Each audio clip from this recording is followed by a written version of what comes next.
Aber eure Waschanlage zerkratzt euer Auto natürlich nicht. Hey, du hättest auch hingehen können und sagen, Mädchen, lass das mal. Das ist nicht so gut, was du da machst. Der versiegelt den Dreck. Also es ist wieder so ein Video, das einfach nur nach Aufmerksamkeit schreit. Herzlich willkommen zu Runde 7 des Reaction-Formats. Ich reagiere auf Social Media Clips und Werbung, die ich finde zum Thema Fahrzeugpflege und Autos generell manchmal auch. Wir rasieren heute ein Auto und nutzen Stahlwolle, um zu polieren. Und ja, nicht so viel Gelaber, los geht's.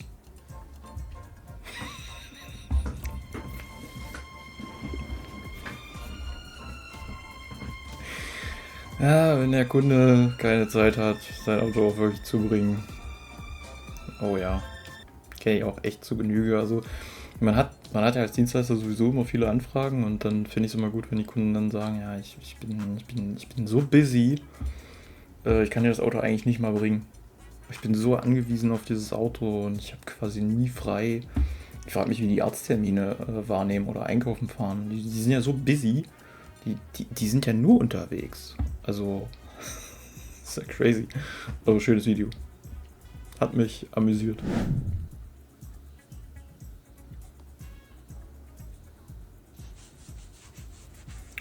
Oh, ein dreckiges Auto. Was machen wir da?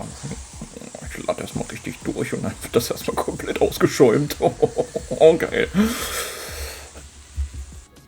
Oh, kannst du so machen. Ja. Und wenn mal wieder einer mir sagt, ich nutze zu viel Feuchtigkeit im Innenraum. Hallo? Naja, wenn es schon unter Wasser stand, who cares? Ja. Für alle, die so gerne in die Waschanlage fahren, wir haben jetzt hier so ein, was haben wir hier, ein RS3 in Uni schwarz. So, und dann fährt jetzt hier durch die Waschanlage und dann sehen wir hinterher das Ergebnis, wie das so aussieht.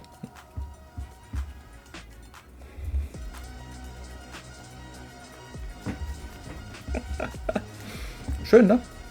Ja. Ja. Aber eure Waschanlage zerkratzt euer Auto natürlich nicht. Nein, natürlich nicht. Euer Auto ist sowieso nicht zerkratzt. Das kenne ich schon. Gepflegter Lack. Also ihr kommt mit sowas an und sagt, das ist gepflegter Lack. Ihr kennt das Spiel schon. Ja, ja. Kommentiert gerne. Gar kein Problem. Ich liebe Kommentare. Ja, giftige Kommentare bitte.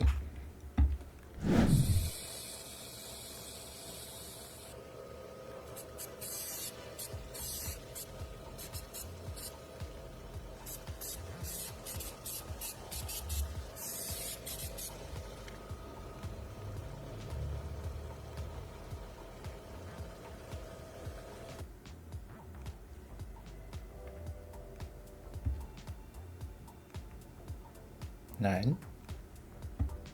Falls ihr euch auch fragt, was das war, wo er jetzt den Pinsel reingedippt hat. Schuhcreme. Den Trick kenne ich schon von den sehr professionellen, sehr teuren Aufbereitern. Geht auch im Innenraum für zerkratzte Kunststoffe und ausgeblichene Kunststoffe. Super geil. Für mehr Tipps folgt ihm einfach. So, jetzt wollte ich gerade mein Auto waschen und ich dachte, ich filme das mal. Das glaubt mir doch wieder keiner. Das Na glaubt klar. mir keiner. Wir sehen es doch gerade. Jetzt nur schön mit der Schaumbürste. Ich zeig doch so viele Videos davon. Das arme Auto. Ja, und er filmt es und hat auch echt viele Aufrufe darauf bekommen und viele gefällt mir. Aber hey, du hättest auch hingehen können und sagen, Mädchen, lass das mal. Das ist nicht so gut, was du da machst. Wäre halt auch cool gewesen, ne? Aber verkauft sich nicht so gut bei Social Media. Ne? Vielleicht ist es auch komplett gestellt. Also, das weißt du hier an der Stelle halt eigentlich nie. Autowaschen am Zitrönen. So, blub, blub. Es ist auch gar nicht ersichtlich, dass es komplett inszeniert ist und diese ganzen Teile da wahrscheinlich mit doppelseitigem Klebeband festgemacht sind. Er schubst es ja manchmal runter, da. Also, meine Güte, der arme Zitrön. Das hat er nicht verdient. Er ist doch schon Schrott.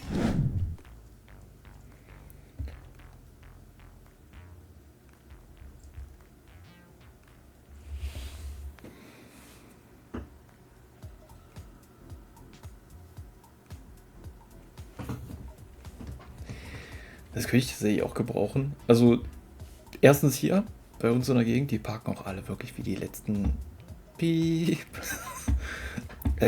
Du kannst es dir nicht ausdenken, wie die parken. Zweite Reihe. Es gibt so wenig Parkplätze. Man parkt in den Parktaschen so quer, dass halt ein Auto 2 Parkplätze braucht. In Asozialität, das Wort habe ich gerade erfunden, ist das nicht zu überbieten tatsächlich. Wenn ein Krankenwagen kommt oder Feuerwehr, die kommen nicht um eine Kurve rum. Das ist wirklich, also die Leute denken wirklich einfach nicht nach. Kann man sowas auch schon mal gebrauchen, ja. Also, ich habe überlegt, ob ich die in meinem Online-Shop anbiete. Also ich würde sowas, ne, anbieten.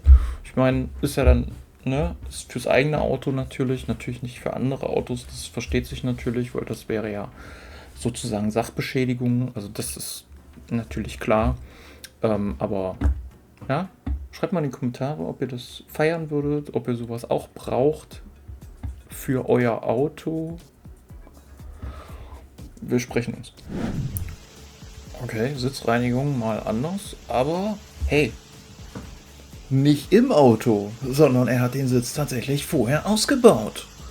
Das ist doch schon mal eine Verbesserung. Also, solange da keine empfindliche Elektronik drin ist und ich sehe jetzt hier auch keinen Airbag oder irgendwas, grabe den jetzt auch nicht rum. Also wenn es jetzt einfach nur ein mechanischer Sitz ist, ja, dann geht das. Also, ja, Dreck kommt doch raus, funktioniert doch. Also klar, die 100 Bar oder so aus dem Kercher wird vielleicht nicht zu nah dran halten, wenn es ein alter Sitz ist. Der könnte auch einfach auseinanderfliegen und der Schaumstoff könnte auch gegebenenfalls etwas kaputt gehen dadurch. Aber ansonsten, ja, klar. Leg los. So, nächstes Video. Wir sehen, wie jemand mit einem starken Dampfreiniger ein Auto von außen reinigt. Ja, viel Staub in den Ritzen natürlich drin. Das heißt, wir sind hier in irgendeinem Land, was vermutlich in der Wüste liegt. Die haben halt diese Problematik mit extrem viel Staub und umso feiner der Staub ist, umso besser setzt er sich halt in die Ecken und Kanten rein und umso beschissener kriegt ihr den auch raus. Ob das jetzt nötig ist, das mit einem Dampfreiniger zu machen und vor allem diese Metalldüse überall gegen zu kloppen, sei erstmal dahingestellt. Aber er macht das. Das Video hat viele Aufrufe. Müssen wir auch mal was Positives sagen, ne? Oh ja. Ja.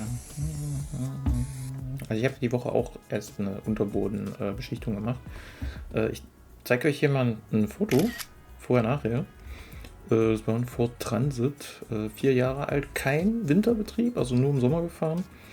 Und ja, da war schon ganz schön was passiert, muss man sagen. Die Hersteller machen tatsächlich wenig Hohlraum- und Unterbodenkonservierung.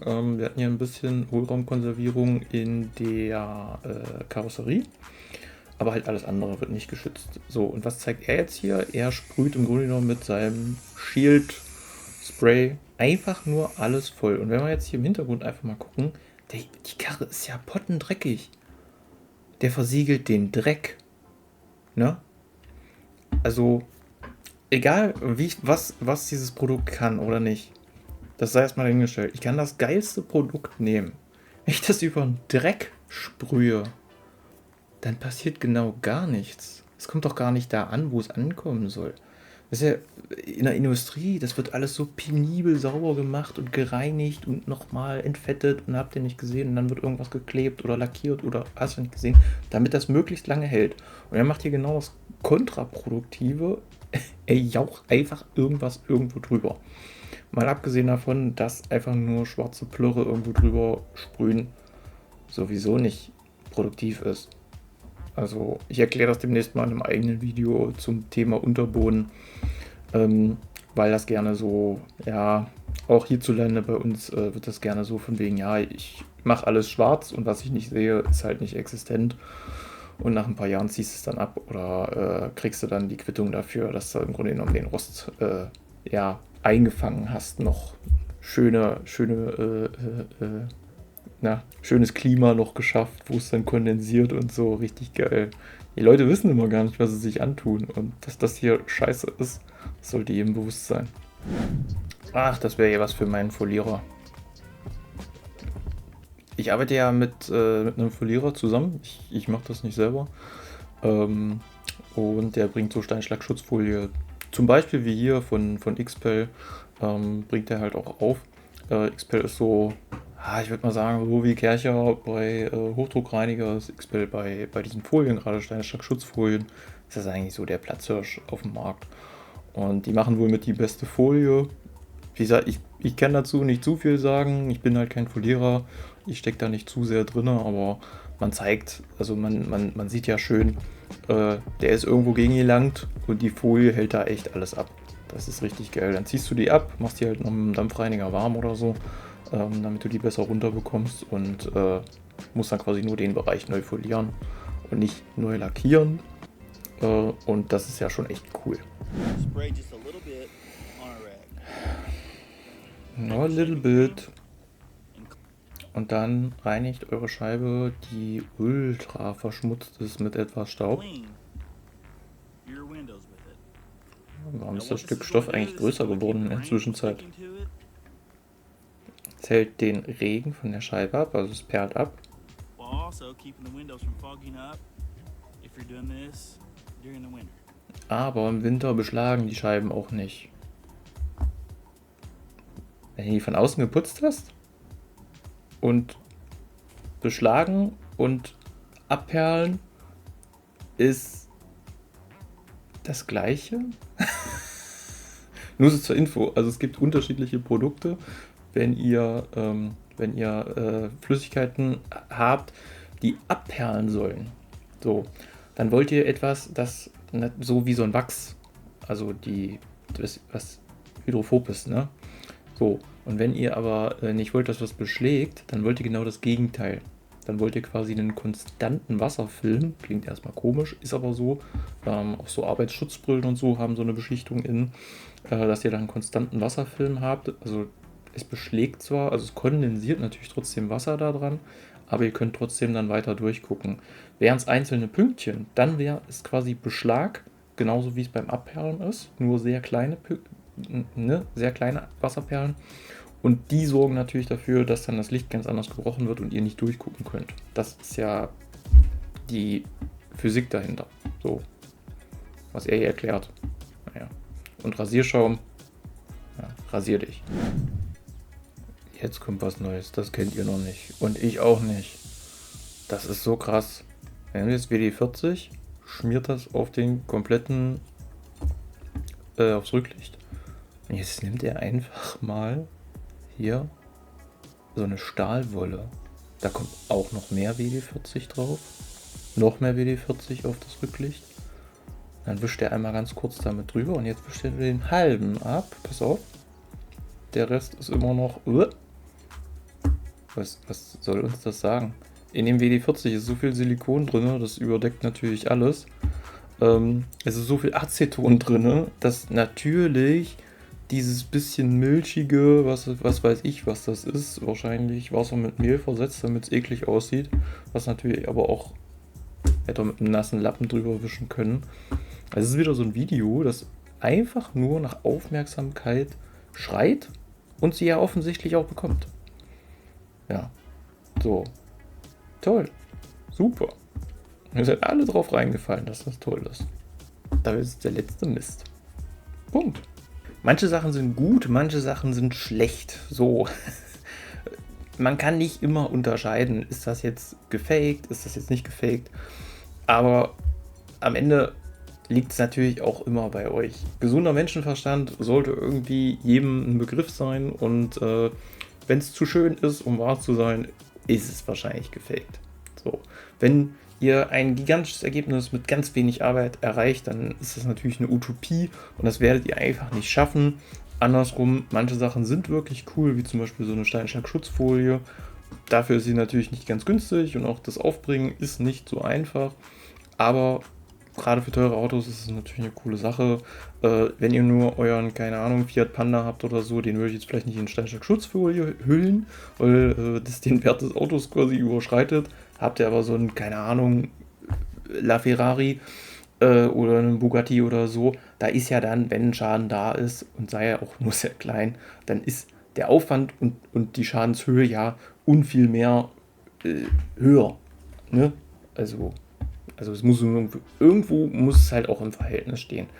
Und das versuche ich auch bei mir in der Firma so zu halten, wenn da jemand halt, ich sag jetzt mal, mit einem 15, 20 Jahre alten Auto kommt, will das verkaufen, dann kriegt er keine Verkaufsaufbereitung aufgequatscht für 1.000 Euro, sondern dann sage ich, komm, wir machen eine Grundreinigung, dann kommt da noch ein Sprühwachs drauf, dann sieht das Auto wieder gut aus und ist verkaufsfähig.